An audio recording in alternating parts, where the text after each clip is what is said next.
Welcome to The Explainer. Whether you're working in a busy community pharmacy, a hospital, or even a central medical store somewhere in Africa, there's a blueprint for quality care that connects us all. Today, we're going to dive into exactly what that is, the essential standards that not only protect our patients, but really elevate our entire practice.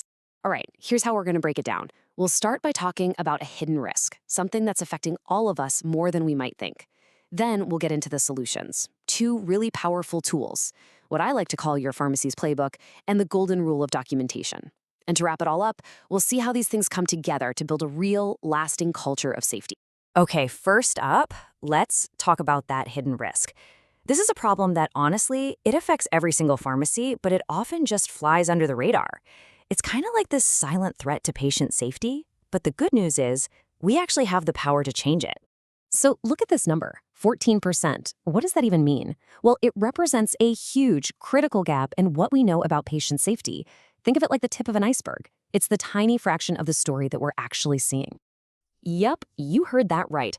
A vast majority of these incidents, which are, absolutely crucial learning opportunities, they just go undocumented. We're missing out on so much vital data that could help us improve our systems and, most importantly, better protect our patients. And think about what these incidents actually are.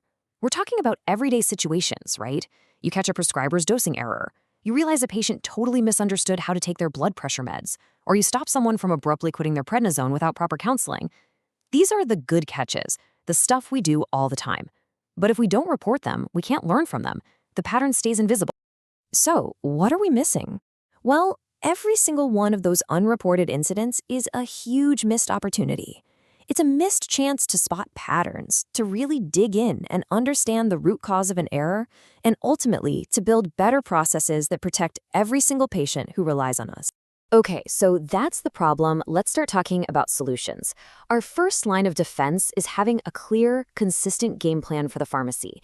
And that, my friends, comes in the form of standard operating procedures, or SOPs. So what is an SOP? Honestly, it's just your pharmacy's official playbook. It's a written instruction that makes sure everyone on the team, from the newest technician to the most senior pharmacist, is doing a routine task the exact same way, every single time. And look, this isn't about needless bureaucracy. It's the absolute foundation of quality assurance. It's what builds trust with our patients. And this is a great way to think about it.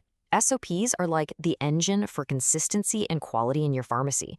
It's not just about following rules. When you have good SOPs, you see this incredible ripple effect. Errors go down, productivity goes up, and the whole team works better together.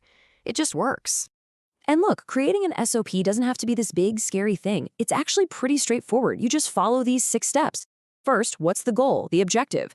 Then, what's the scope? What does this cover? Next, the process itself. How do you do it? Who is responsible for each step? And then, critically, has everyone been trained on it?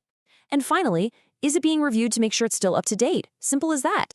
So where do you start? Well, at a bare minimum, your playbook needs to cover these core areas. Think about it. Dispensing, sourcing your medicines, how you store them, checking for expiry dates, managing controlled drugs, and of course, what to do when an error does happen. Having a clear, written procedure for each of these is non-negotiable for a baseline of quality and safety. All right, so we've got our playbook, our SOPs. That's great, but how do we prove we're actually following the plan? That brings us to our second and just as important tool, good documentation practice, or GDOC, GDOC. And this right here, this is the golden rule. If it is not written down, it did not happen. I want you to burn that phrase into your brain. For any auditor, any regulator, heck, even for your own internal checks, this is everything. Your hard work, your diligence, it only exists if you have the record to prove it. So how do we make sure our documentation is up to scratch? Well, there's a fantastic framework for this, and it's called Alcoa Plus. Yeah, it's an acronym, but it's a super useful one that breaks down the principles of trustworthy documentation. Let's break it down. The A stands for attributable. It just means it has to be crystal clear who recorded the data, who did it. Every entry needs a signature or initials so we can trace it back to a specific person. No anonymous entries. Next, L for legible. This one's a no-brainer. The information has to be readable. If you can't read it, it's completely useless, right? It might as well not exist. The C is for contemporaneous. This is a big one. It means you record the data at the time the activity happened, not later, not at the end of your shift when you're trying to remember what the fridge temp was 3 hours ago. You do it in the moment. O is for original. The information has to be the original record. And if you make a mistake, which happens, you don't use whiteout or scribble over it. You just put a single line through it so the original is still visible, and then you add the correction. And the final A is for accurate. The data has to be an error-free reflection of what actually happened. It has to be the truth. Simple as that. So that's Alcoa, but what about the plus?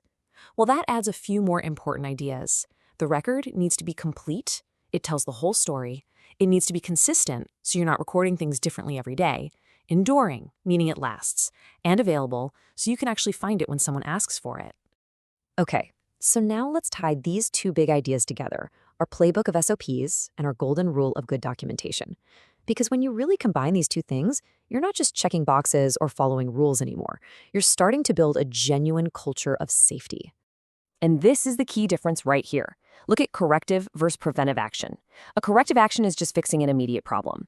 Oops, I found an expired drug, let me take it off the shelf. That's good, but it's reactive. A preventive action is about building a system so it doesn't happen again. I'm going to create and follow a monthly expiry check SOP. See the difference? That's the mindset shift we're aiming for. And that really is the goal. It's not about being perfect. Nobody is.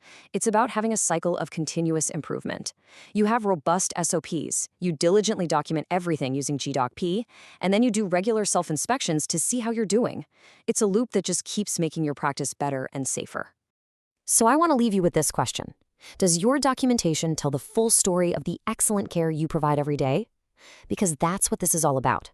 These records, they aren't just paperwork. They are the evidence of your professionalism. They are the proof of your commitment to keeping your patients safe. They literally are the story of your good work.